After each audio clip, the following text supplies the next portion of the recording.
નમસ્કાર, પ્રણામ મિત્રો. જય માતાજી, જય શ્રી કૃષ્ણ મિત્રો. આજની વાર્તા સાંભળી તમારું કાળજું કંપી જશે. કારણ કે વહુએ તેના સસરા સાથે જે કર્યું એવું કોઈ પુત્ર વધુ ન કરે. તો મિત્રો, વાર્તાને અંત સુધી સાંભળવા નમ્ર વિનંતી છે. તો ચાલો સાંભળીએ. આખા ગામમાં હોબાળો મચી ગયો હતો કે આજે દિવાળીના પવિત્ર દિવસે કોની લાશ મંદિરની પાછળ બિનવારસી હાલતમાં પડી છે.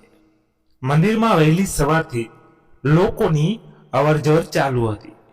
ઘણા લોકો એક મંદિરની પરિક્રમા સવારનો પ્રકાશ થાય એ પહેલા જ કરી રહ્યા હતા, પણ એમને ખબર જ ન પડી કે મંદિરની પાછળ આવું કંઈક છે.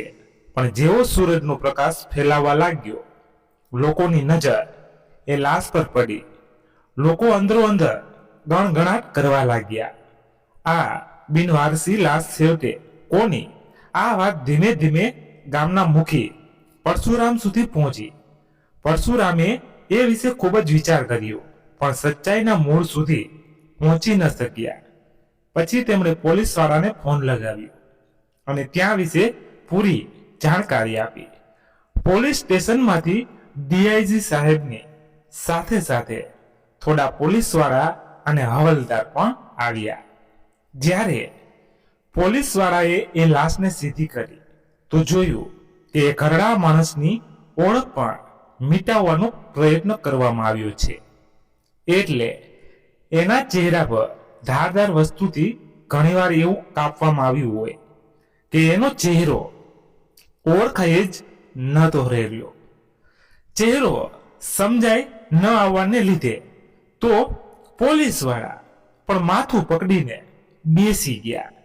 પણ પછી ડીઆઈજી સાહેબને એક વિચાર આવ્યો કે કેમ ન આપણે ગામના બધા જ ઘરડા લોકો વિશે પત્તો લગાવીએ. બધા લોકો સહી સલામત છે કે નહીં? જો આ ગામમાં બધા લોકો સહી સલામત છે તો આજુબાજુ ગામના લોકોને પૂછપરછ કરવામાં આવશે, જેથી સચ્ચાઈની ખબર લગાવી શકાય.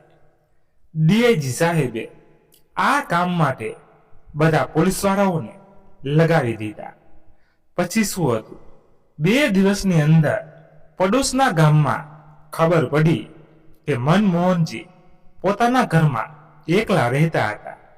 એમનો દીકરો વિનય બીજા શહેરમાં રહે છે અને એની પત્ની બબીતા તો ગામવાળાઓને બિલકુલ પસંદ નથી કરતી.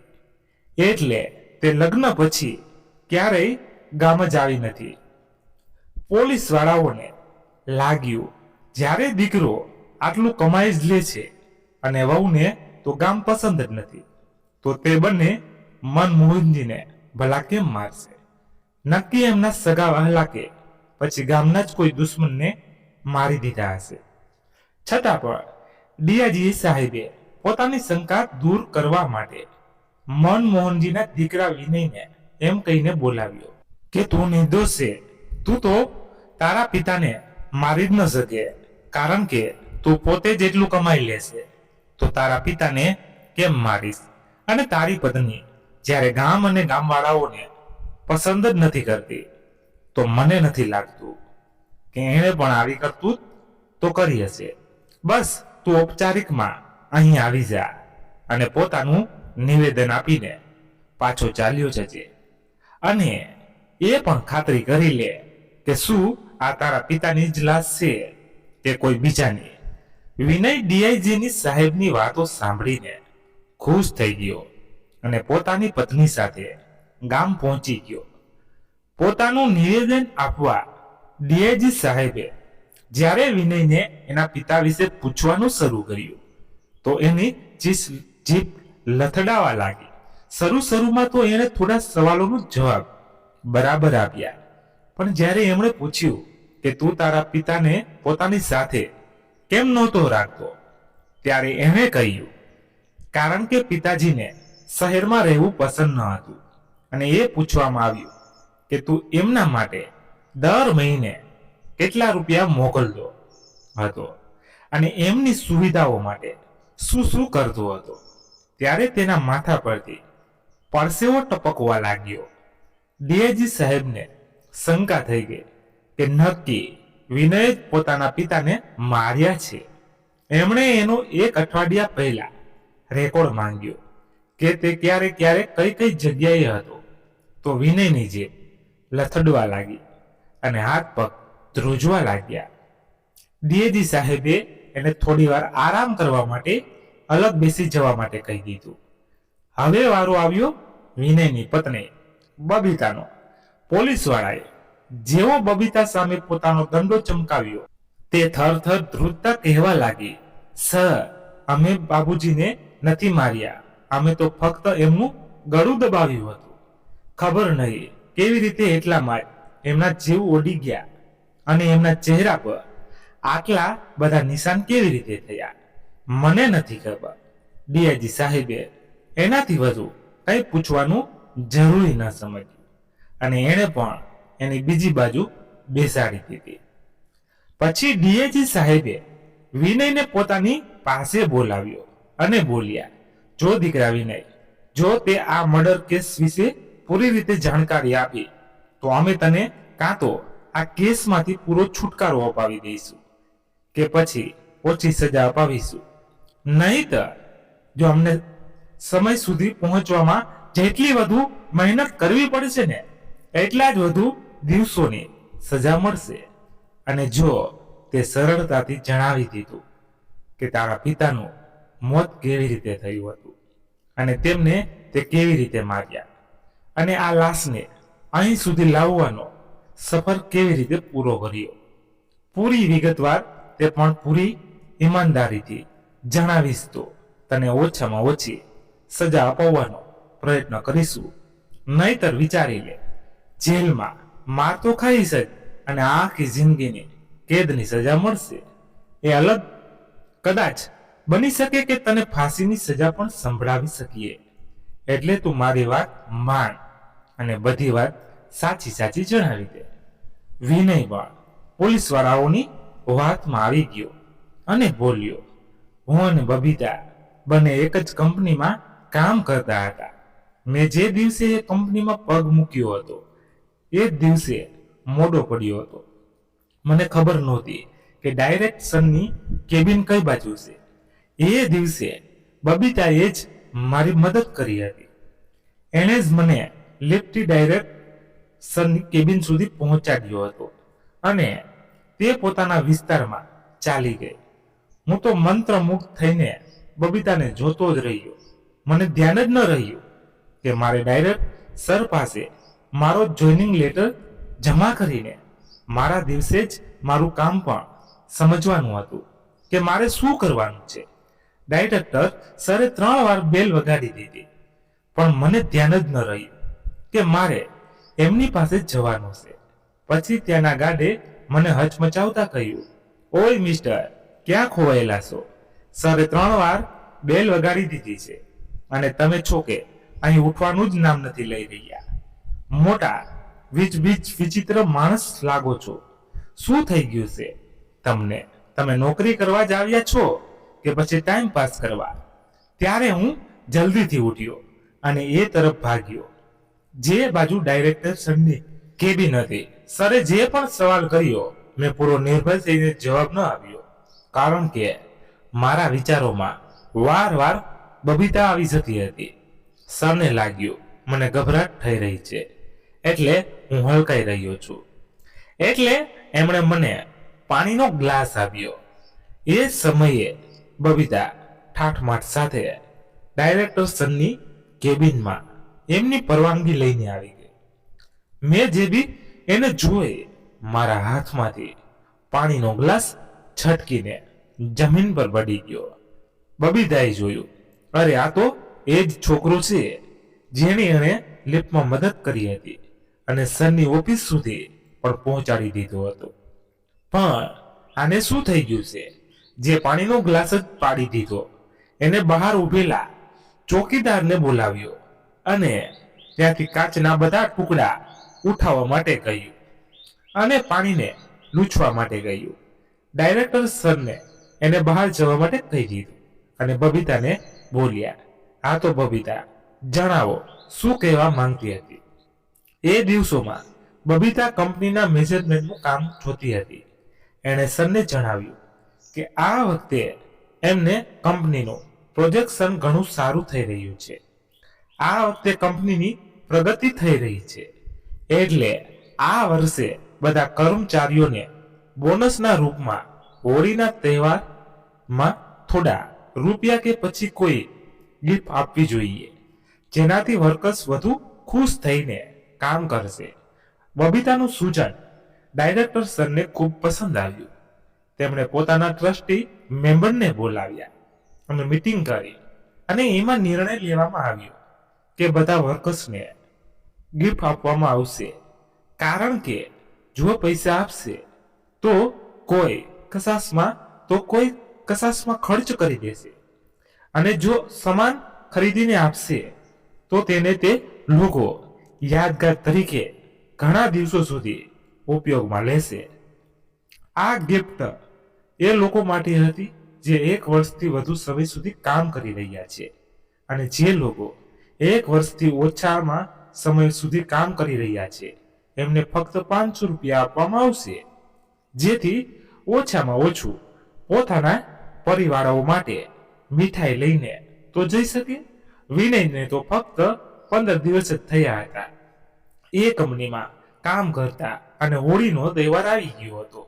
પણ સંયોગ કહો કે કિસ્મતનો ખેલ, બબીતાએ પોતાના સ્ટાફમાં જેટલા વર્કર્સ કામ કરતા હતા એ લોકોની ગણતરી એક ગિફ્ટ ગ્રુપ વધુ મંગાવી લીધી. જ્યારે બધા લોકોને એના બોસે પોતાના હાથથી ગિફ્ટ આપી તો બબીતાને નવાઈનો પાર ન રહ્યો કે એક ગિફ્ટ કેવી રીતે વધુ થઈ ગઈ. એણે એક ગિફ્ટ વિનયને આપી દીધી, કારણ કે એ સમયે વિનય બબીતા પાસે જ ઊભો હતો અને તેને વિશ્વાસપાત્ર પણ માનવા લાગી હતી. કારણ કે એક દિવસ વિનયે પોતાની ઈમાનદારીનો એવો પરિચય આપ્યો હતો. તે રજા પછી પોતાના ઘરે જઈ રહ્યો હતો. એણે જેવી પોતાની ગાડી કાઢી, એક સોનાની વીંટી અહીં ગાડી પાસે પડેલી મળી. એણે તરત જ એ વીંટીને ડાયરેક્ટર સર પાસે લઈને ગયો અને જણાવ્યું કે આ વીંટી કોની છે, જે મારી ગાડી પાસે પડેલી હતી. ડાયરેક્ટર સર વિનયથી ખુશ થઈને તેને મેનેજરના પદ પર રાખી લીધો, અને જે એક ગિફ્ટ વધારાની આવી ગઈ હતી તે વિનયને આપી દેવામાં આવી. આ રીતે વિનયને બબીતા પણ પસંદ આવવા લાગી. હવે રોજ બબીતા અને વિનય એક સાથે કંપની જતા અને પાછા પોતાના ઘરે આવી જતા. બંનેની દોસ્તી એટલી વધુ આગળ વધી ગઈ હતી કે વાત લગ્ન સુધી પહોંચી ગઈ, અને બંનેએ કોર્ટમાં જઈને લગ્ન કરી લીધા. લગ્ન કરી લીધા પછી બંને પોતાના માતા પિતાને જણાવ્યું કે એમણે લગ્ન કરી લીધા છે. તો બબીતાના મા બાપ તો માની ગયા, કારણ કે તે લોકો શહેરમાં રહેતા હતા અને ખુલ્લા વિચારો વાળા હતા. પણ વિનયના મા બાપ ગામમાં રહેતા હતા, એટલે એ લોકોની વિચારસરણી હતી કે તે લોકો પોતાના દીકરાના લગ્ન પોતાની જાતિ, પોતાની જ જ્ઞાતિની છોકરી સાથે કરશે. એટલે એમણે એનો વિરોધ કર્યો અને ગુસ્સામાં વિનયને કહી દીધું કે જો અમે મરી પણ જઈશું તો પણ તું અમને કાંધ આપવા ન આવતો. આ દરમિયાન વિનયના લગ્નના 4 વર્ષ પછી વિનયની માં સુમિત્રા દેવીની કેન્સરની બીમારીના લીધે મૃત્યુ થઈ ગઈ. બીજાના કારણે વિનયની પોતાની માની લાશને હાથ પણ ન લગાવ્યો અને છેલ્લા દર્શન કરવા પણ ન આવ્યો, કારણ કે બબીતાને પોતાના સાસુ સસરા પ્રત્યે ખૂબ ગુસ્સો હતો કે એમણે પોતાની વહુનો તિરસ્કાર કર્યો હતો. બસ આ જ વાત એના મનની આગને શાંત નહોતી થવા દઈ રહી. તે જ્યારથી લગ્ન કરીને વિનયની જિંદગીમાં આવી હતી, મનમાં ને મનમાં ઘણા ષડયંત્રો રચતી કે બંને ઘરડા ઘરડીને કેવી રીતે ઠેકાણે લગાવવા. પણ સુમિત્રા દેવીના મૃત્યુ પછી એને અપાર શાંતિનો અનુભવ થયો કે ચાલો ઓછામાં ઓછી એક મુસીબત તો ટળી. એના માટે એને કંઈ પણ ન કરવું પડ્યું, પણ તે મને મોહનજીથી પણ જલ્દીથી જલ્દી છુટકારો મેળવવા માંગતી હતી. પણ કેવી રીતે તે સમજી નહોતી શકતી. તે ખૂબ પ્રયત્ન કરતી હતી, પણ અંજામ અપાવવામાં સફળ નહોતી થઈ શકતી. પછી તેણે ટીવી પર ક્રાઇમ વાળી સિરિયલ જોવાનું શરૂ કર્યું કે કદાચ ત્યાંથી તેને મર્ડરના કોઈ પ્લાન મળી જાય. પણ ત્યાં એવા ખતરનાક મર્ડર વિશે બતાવવામાં આવતું હતું કે એની પણ રૂહ કંપી જતી હતી. પછી એણે એક સિરિયલ જોઈ. એમાં નોકર પોતાના માલિકને સફરજન સાથે ઢગલાબંધ સફરજનના બીજને પીસીને પીવડાવી દે છે, જેના કારણે એના માલિકનું મૃત્યુ થઈ જાય છે. આ આઈડિયા બબીતાને સૌથી સહેલો અને સચોટ લાગ્યો. એણે એવું કર્યું, પણ બંને પતિ પત્ની ગામમાં જઈને મનમોહનજી સાથે રહેવાનું નાટક કરવા લાગ્યા. બબીતાએ પણ પોતાના સસરાના ઘરે પહેલી વાર પગ મૂક્યો હતો અને પોતાના સસરાના પગમાં પડીને માફી માંગવા લાગી. એણે રડતા રડતા કાલાવાલા કરતા કહ્યું, બાબુજી, ભૂલ તો તમારા બાળકોથી ખૂબ મોટી થઈ છે અને એની માફી પસ્તાવા સિવાય બીજું કંઈ ન હોઈ શકે, એટલે એમને માફ કરી દો. બાબુજી કહીને એણે એટલી માસૂમિયતથી માફી માંગી કે કોઈ પથ્થરદિલ માણસ પણ પીગળી જાય. મનમોહનજી તો આમ પણ એક દયાળુ અને પ્રેમથી ભરેલા ફૂગ જેવા હતા, એટલે તે તો સહેલાઈથી દીકરા વહુના પ્રેમરૂપી નદીમાં ડૂબકીઓ લગાવતા રહી ગયા. હવે વહુ બબીતા રોજ સવારે મનમોહનજી માટે ગરમા ગરમ નાસ્તો બનાવીને ખવડાવતી, ચા પીવડાવતી અને બપોરે સફરજનનો જ્યુસ બનાવીને આપતી. સાંજે પણ જ્યારે જ્યુસ આપતી, દીકરો ઘરની ગાય અને બકરીઓની દેખભાળ કરતો અને ખેતરમાં લાગેલા પાક પર રોજ જતો હતો અને મનમોહનજીને આવીને બતાવતો. આ રીતે મનમોહનજી તો દીકરો વહુ દ્વારા સેવા અને માન સન્માન મેળવીને ખુશ થઈ જઈ રહ્યા હતા. દીકરા વહુ સાથે રહેતા એમને એટલો આનંદ આવતો કે તે પોતાના જૂના બધા દુઃખ ભૂલી ગયા હતા કે વહુએ એમને પહેલા કેવી રીતે અપમાનિત કર્યા હતા. સમય ધીમે ધીમે ઘણો થઈ રહ્યો હતો. સમયની સાથે સાથે મનમોહનજી સ્વાસ્થ્યમાં પણ ઘટાડો આવવા લાગ્યો. આ જોઈને બબીતા મનમાં ને મનમાં ખૂબ ખુશ થઈ રહી હતી કે ચાલો, એનો પ્લાન કામ કરી રહ્યો છે. હવે બબીતા રોજ રોજ સફરજનના બીજની માત્રા વધારીને જ્યુસ બનાવતી, જેથી મનમોહનજી જલ્દીથી જલ્દી આ દુનિયામાંથી ચાલી નીકળે. પણ મનમોહનજી દયાળુ સ્વભાવના માણસ હતા, એટલે તે નહોતા પીતા, પરંતુ પોતાના ઘણા વર્ષોથી કામ કરી રહેલા ધીનુ કાકાને રોજ પીવડાવી દેતા હતા, જેથી એમના સ્વાસ્થ્યમાં સુધારો થઈ શકે. અને મનમોહનજીની તબિયત ખરાબ હવામાન બદલાવાના કારણે થઈ હતી. એને જ બબીતાએ પોતાના પ્લાનનો ભાગ માની લીધો હતો અને મનમાં ને મનમાં ખૂબ ખુશ થઈ રહી હતી. એક રાત્રે બબીતાએ જોયું કે મનમોહનજીના પોતાના પલંગ પાસે નીચે પડેલા છે. એણે એમના નાક પાસે પોતાના હાથ મૂક્યો, એ અનુભવ કરવા માટે કે મનમોહનજી જીવતા પણ છે કે મરી ગયા. જ્યારે એમણે પાણી કહ્યું તો એણે એમને પાણી આપવાને બદલે એમનું ગળું દબાવી દીધું. અને જ્યારે તે બંનેને ખાતરી થઈ ગઈ કે હવે મનમોહનજીનું કામ તમામ થઈ ગયું છે, તો તે બંને ઘરમાં જેટલા પણ રૂપિયા પૈસા સોના ચાંદી હતા બધું લઈને રાતોરાત પોતાના શહેરવાળા ઘરે ચાલ્યા ગયા. એ પછી એમની લાશ મંદિર સુધી કેવી રીતે આવી, આ વાત તો વિનય અને બબીતાને પણ પરેશાન કરનારી હતી. એ જ સમયે મનમોહનજી ખાતા પીતા ચહેરા પર ધીમા સ્મિત સાથે ત્યાં પહોંચ્યા, જ્યાં વિનય, બબીતા અને પોલીસ વાળાઓની સાથે સાથે એ ગામના લોકો અને પડોશી લોકો પણ હાજર હતા. સૌથી પહેલા તો તેમણે પોતાના દીકરા વિનયને બે તમાચા બંને ગાલ પર મારી દીધા અને કહ્યું, અરે આ નાલાયક સ્વાર્થી સંતાન કરતા તો સારું હોત કે હું નિસંતાન જ રહ્યો હોત. ડીઆઈજી સાહેબ, વિનયે જ્યાં સુધી કહાની સંભળાવી એના આગળની કહાની હું સંભળાવું છું. દિનુ કાકાના પિતાજી પણ મારા દાદાજીના જમાનામાં અમારા ઘરે કામ કરતા હતા. ત્યારથી દિનુ કાકા પણ અમારા ઘરે જ કામ કરવા લાગ્યા હતા, કે એમ કહી શકીએ કે દિનુ કાકા પણ અમારા પરિવારનો એક ભાગ જ હતા. એટલે હું જેવું ખાતો હતો દિનુ કાકાને પણ એવું જ ખવડાવતો હતો.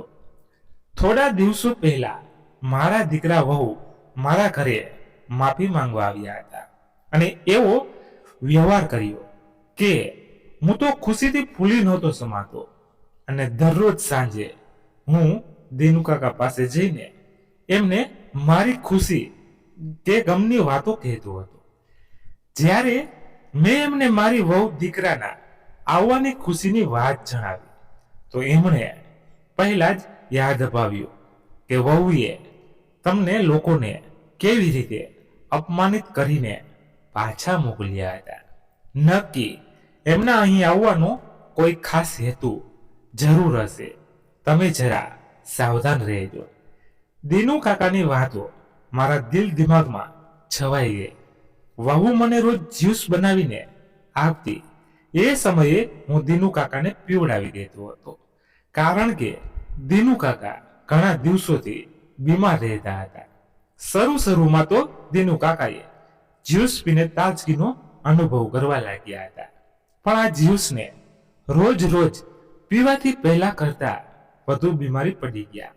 રાત્રે બધા લોકો જમી લીધા પછી કાકાએ મને અવાજ લગાવ્યો.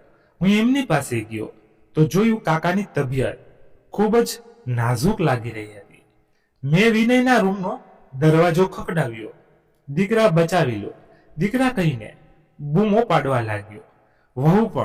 વહુ ન આવી, ન દીકરો ઉઠીને આવ્યો. હું ફરીથી દિનુ કાકા પાસે ગયો અને એમને પાણી પીવડાવ્યું. એમની પાસે પાણી પણ સમાપ્ત થઈ ગયું હતું. મેં એમને ત્યાં જ સૂઈ જ રહેવા માટે કહ્યું અને ગામની બાજુમાં એમના માટે દવા લેવા ચાલ્યો ગયો. મારા પાછા આવતા સુધી મેં જોયું દિનુ કાકા મારા પલંગ પાસે ઢીંઢાળ પડેલા મારા દીકરા અને વહુ અંધારું હોવાના કારણે એ ન જોઈ શક્યા કે જે નીચે પડેલો છે તે મનમોહનજી છે કે દિનુ કાકા. આ બંનેએ એમનું ગળું દબાવ્યું અને કહ્યું, ઘરડા, વધુ કેટલા દિવસ જીવવાનો શોખ હતો તને? મા સાથે ચાલ્યો જતો તો અમારે સફરજનના જ્યુસમાં એના જ બીજ નાખીને તને ધીમું ઝેર આપીને મારવાની તકલીફ ન ઉઠાવવી પડતી, અને ભૂલથી પણ તું જીવતો નહીં રહી જાય, એટલે અમારે છેલ્લો ડોઝ તને આપવો પડી રહ્યો છે. એટલું કહીને તે બંને ત્યાંથી જોરથી હસવા લાગ્યા. ત્યાંનો બધો સામાન લઈને રાતોરાત ગાયબ થઈ ગયા. હું મારા દિનુ કાકાને મારી આંખો સામે આટલી નિર્દયતાથી મળતા જોતો રહ્યો અને રડતો રહ્યો. પણ આ દરિંદાઓ સામે ન ગયો, નહીતર આ બંને મળીને મને પણ મારી નાખતા. તો આ ગુજ ઉકેલાતી જ નથી. હું મારા દિનુ કાકાને ન્યાય અપાવવા માટે જીવતો હતો, નહીતર હું પણ એ જ સમયે આત્મહત્યા કરી લઉં એવું વિચારવા લાગ્યો હતો. હું એવું વિચારી રહ્યો હતો કે થોડી વાર પછી મારા કાકાનો દીકરો પંકજ એક મોટી વસ્તુ લઈને આવ્યો અને દિનુ કાકાને મનમોહન સમજીને એના ચહેરા પર પ્રહાર કરવા લાગ્યો. રાતનું અંધારું હોવાને કારણે એણે પણ ન જોયું કે તે વ્યક્તિ મનમોહન છે કે દિનુ કાકા. તે પણ પોતાનો બદલો લેવા આવ્યા હતા. તે પણ જ્યારે વાત કરતો કંઈક ને કંઈક બદલાની ભાવના સાથે પ્રશ્ન કરતો, જાણે તે મરેલો માણસ ઉઠીને એને જવાબ આપશે. તે કહી રહ્યો હતો, તું મારો ભાઈ હોવા છતાં પણ પેલી નોકરાણીનો સાથ આપ્યો. શું લાગતી હતી તે છોકરી તારી? હું તારા કાકાનો દીકરો છું, પણ તો તારો ભાઈ જ ને, તો પછી તે તારા ભાઈનો સાથ કેમ ન આપ્યો? મને 20 વર્ષની સજા તારા કારણે કાપવી પડી. તું મારો ભાઈ હોય જ ન શકે. અને પણ એના મનમાં જે કંઈ પણ આવતું તે બડબડ કરીને એના પર વાત કરવા રહ્યો હતો. હું મારા વફાદાર દીનુ કાકાની નિર્મય હત્યા પર આંસુ વહાવતો રહ્યો. પછી અચાનક મને ભગવાને હિંમત આપી અને મેં મારા મિત્રને ફોન લગાવીને ત્યાંની બધી ઘટના વિશે જણાવી દીધું. એણે મને વિડીયો બનાવવા માટે કહ્યું. અંધારું હોવાને કારણે વિડીયો તો એટલો સારો ન બની શક્યો, પણ હા, એક કામ ખૂબ સારું થયું. પંકજને ઘણા બધા લોકોએ રંગે હાથે પકડી લીધો અને એના હાથ પગને દોરડાથી બાંધીને એક રૂમમાં બંધ કરીને બહારથી તાળું મારી દેવામાં આવ્યું. પછી સવાર થતા અમારા પાડોશી કિશોરલાલજીએ બધા લોકોએ વિનયને ફોન કરાવ્યો કે તારા પિતા હવે આ દુનિયામાં નથી રહ્યા. વિનય અને બબીતા મગનના આંસુ વહાવતા રડવા લાગ્યા. વિનય કહેતો, પપ્પા તમે ક્યાં ચાલ્યા ગયા? પપ્પા પાછા આવો. પપ્પા તમે તો તમારા પોતરા અને પોતરીનું મોં પણ નથી જોયું. ત્યાં બબીતા વહુ કહેતી, બાબુજી તમે અમને છોડીને ક્યાં ચાલ્યા ગયા? અમે તો તમારી સેવા પણ નથી કરી. આ રીતે બંને દીકરો વહુ રડી રડીને લોકોને બતાવવાનો પ્રયત્ન કરી રહ્યા હતા કે એમને પોતાના પપ્પાથી કેટલો પ્રેમ છે. ડીઆઈજી સાહેબ બોલ્યા, તો મનમોહનજી, પંકજને તમે ક્યાં ગુના માટે 20 વર્ષની સજા અપાવી હતી? મનમોહનલાલજી બોલ્યા, સર અમારા ઘરે એક ગરીબ છોકરી કામ કરવા આવતી હતી. પંકજે એની સાથે જબરજસ્તી કરવાનો પ્રયત્ન કર્યો અને જ્યારે એ છોકરીએ બૂમો પાડી તો એને જીવથી મારી નાખવાની ધમકી આપી દીધી.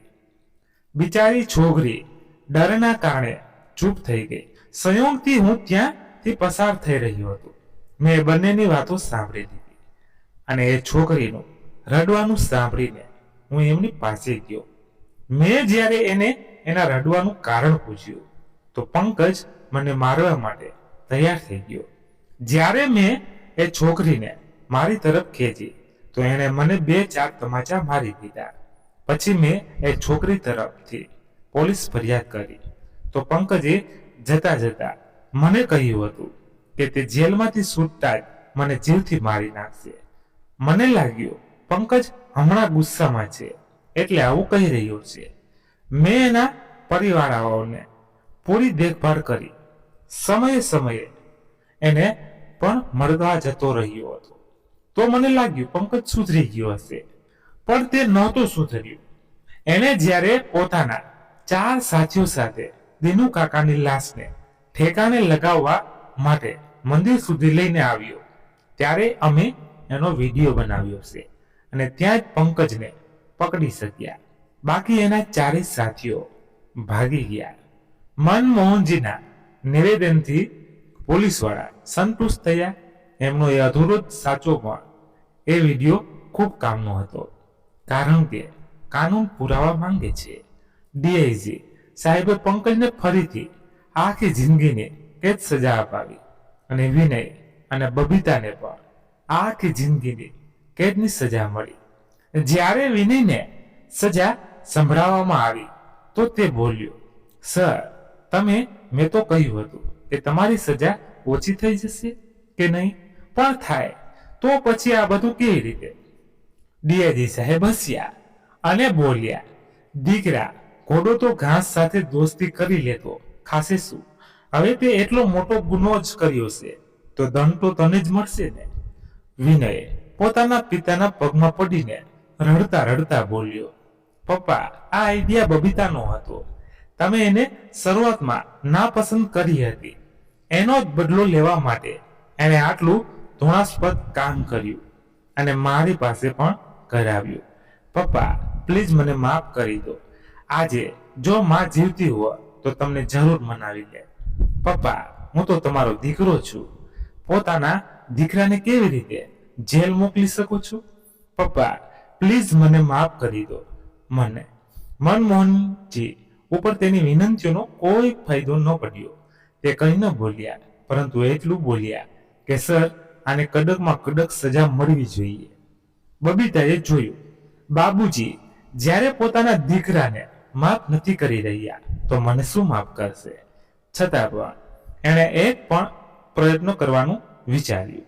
એણે પણ મનમોહનજી પાસે માફી માંગતા કહ્યું, બાબુજી મને માફ કરી દો, મારાથી ખૂબ મોટી ભૂલ થઈ ગઈ. મનમોહનજી બોલ્યા, હા હું તને માફ કરી દઈશ. મહેન્દ્રની આવી વાતો સાંભળીને બબીતા નવાઈ પામી. તે ખુશ થઈને પોતાના સસરા તરફ જોવા લાગી અને બોલી, સાચે જ બાબુજી? મનમોહનજી બોલ્યા, હા વહુ, પણ મારી એક શરત છે. બબીતા બોલી, બાબુજી તમારી દરેક શરત મને મંજૂર છે. મનમોહનજી બોલ્યા, સાંભળી લે વહુ, પછી એમ ના કહેતી કે મંજૂર નથી. બબીતા બોલી, હા બાબુજી, મને તમારી દરેક શરત મંજૂર છે. મનમોહનજી બોલ્યા, તું જેલમાં તો નહીં રહે, પણ જ્યાં પણ રહીશ, ભલે દુકાનથી કોઈ સામાન લેવું હોય, કપડું લેવું હોય કે પછી ક્યાંય જોબ કરવી હોય, સૌથી પહેલા પોતાની સચ્ચાઈ જણાવીશ કે મેં મારા સસરાનું મર્ડર કર્યું છે. હું કાનૂની અપરાધી છું, પણ હું જેલ નથી જવા માંગતી. આ 3 વાક્યો દરેક જગ્યાએ બોલવા, પણ અને એક મોટું પોસ્ટર પોતાના આગળ પાછળ લગાવીને ફરવું પડશે. ત્યારે તને જેલ નહીં જવું પડે. જો આ બધું મંજૂર છે તો ઠીક છે, નહીતર તને વિનય કરતા પણ વધુ કડક સજા મળશે અને જેલમાંથી ક્યારેય બહાર નહીં આવી શકે. બબીતાએ વિચાર્યું, હમણાં તો આ કહી દઉં છું, પછી આવું કરવું જરૂરી નહીં હોય તો, કારણ કે હંમેશા તો સસરાજી મારી સાથે નહીં રહે. જ્યાં પણ જઈશ પોસ્ટરને છુપાવી દઈશ અને જરૂર નથી કે દરેક જગ્યાએ એવું જ બોલવું છે. સસરાએ કહ્યું છે. એણે હા કહી દીધું. વિનય અને પંકજને આખી જિંદગીની કેદની સજા થઈ અને બબીતાનું તો જીવન સમજો નરક થઈ ગયું. બબીતા જ્યાં જ્યાં જતી પોલીસ વાળાઓ એની સાથે જતા. જો તે 3 વાક્યો ન બોલતી તો તે પોતાનો દંડો ચમકાવતા રહેતા. તે પોસ્ટર ન પહેરતી તો પોતાનો દંડો ચમકાવતા રહેતા. બબીતાએ પોલીસ વાળાઓને લાંચ આપીને થોડી છૂટ આપવા માટે વિનંતી કરી. છતાં પણ એને ઉચ્ચ અધિકારી તરફથી કડક સૂચના હતી કે તે લોકો તેને દરેક હાલતમાં જે કહેવાયું છે એ નિયમોનું પાલન કરાવે. હવે બબીતાની જિંદગી નરક કરતા પણ ખરાબ થઈ ગઈ હતી. તે કોઈ કરિયાણાની દુકાનમાં જઈને એ જ વાગ્યો વાર બોલતી તો દુકાનદાર એને ધૂણાની દસ્તીથી જોતો અને સામાન આપવાની ના પાડી દેતો. આ જ રીતે કપડાની દુકાનમાં જતી તો ત્યાંના દુકાનદારો પણ એવું જ કંઈક કરતા અને એને અપમાનિત થઈને પાછા પોતાના ઘરે આવવું પડતું. હવે જોબ માટે ક્યાંય પણ જતી તો કોઈ પણ જગ્યાએ એને જોબ ન મળતી. એના જૂના બોસે પણ એને જ્યારે જોબ પર રાખવા માટે એમ કહીને ના પાડી દીધી કે અમારી પાસે આવા ખૂની લોકો માટે કોઈ જગ્યા નથી. હવે બબીતા ઘરે રહેતી તો એની ભાભી એનું જીવવું મુશ્કેલ કરી નાખતી હતી. જો તે એક ઘૂંટડો પાણી પણ પીતી તો તેને મહેણા માર્યા વગર ન રહેતી. એક સમય એવો હતો કે જે ભાભી એના ગુણગાન ગાતા ન થાકતી હતી, પણ આજે એને શ્વાસ લેવો પણ શરમજનક લાગી રહ્યો હતો. તે મનમાં ને મનમાં વિચારી રહી હતી, આના કરતા તો જેલની જિંદગી જ વધુ સારી હતી. આ રીતે એક દિવસ એવો આવ્યો કે બબીતા ખૂબ ડિપ્રેશનનો શિકાર થઈ ગઈ અને પાગલ થઈને ફક્ત એ 3 વાક્યો બોલવા લાગી જે એને બોલવા માટે કહેવાયું હતું. હવે એને ન પોતાના માન સન્માનની ચિંતા હતી ન ઇજ્જતની. હવે તે ક્યાંય પણ રહેતી, ક્યાંય પણ ખાતી અને ક્યાંય પણ સૂઈ જતી. બબીતાના પિયરવાળાઓએ તો એનાથી બધા સંબંધો તોડી દીધા હતા, પણ માનવતાના નાતે મનમોહનજીએ એને પાગલખાનામાં દાખલ કરાવી દીધી અને સમાજ સેવામાં પોતાનું પૂરું જીવન લગાવી દીધું. પછી ક્યારે ન પોતાના દીકરા વિનય તરફ ધ્યાન આપ્યું, ન પોતાના ભાઈ પંકજ તરફ ધ્યાન આપ્યું, ન બબીતા તરફ. એમણે ફક્ત જન કલ્યાણના કાર્યમાં પોતાનું પૂરું જીવન સમર્પિત કરી દીધું. મિત્રો, સાચું કહેવાયું છે, પાપનો ગઢો એક દિવસ ફૂટી જ જાય છે. એવું જ થયું બબીતા, વિનય અને પંકજ સાથે. પણ જો એમણે નિર્દોષ ભોળા દિનુ કાકાને, મનમોહનજીને ન માર્યા હોત તો એમણે પણ જેલની હવા ન ખાવી પડતી અને બધા લોકો પ્રેમપૂર્વક પોતપોતાનું જીવન જીવતા. ભગવાને આપણને મનુષ્યને પોતાનું કર્મ કરવા માટે જન્મ આપ્યો છે, પણ ક્યારેક ક્યારેક મનુષ્યમાં બદલાની ભાવના એટલી પ્રબળ થઈ જાય છે કે એને ક્યાંય લઈ જઈને ડૂબાડી દે છે, ખબર જ નથી પડતી. એટલે હંમેશા સારા કર્મ જ કરવા જોઈએ. મિત્રો, તમારો અભિપ્રાય કોમેન્ટમાં જરૂરથી લખજો. અને મિત્રો, તમને ખરેખર વાર્તા ગમી હોય તો લાઈક અને તમારા મિત્રો સાથે શેર અવશ્ય કરજો. ધન્યવાદ. ફરી મળીએ એક નવી હૃદયસ્પર્શી વાર્તા સાથે. ત્યાં સુધી તમારા પરિવાર સાથે મસ્ત રહો, તંદુરસ્ત રહો. જય માતાજી, જય દ્વારકાધીશ. હર હર મહાદેવ, મહાદેવ, મહાદેવ. જય શ્રી રામ, જય બજરંગ બલી.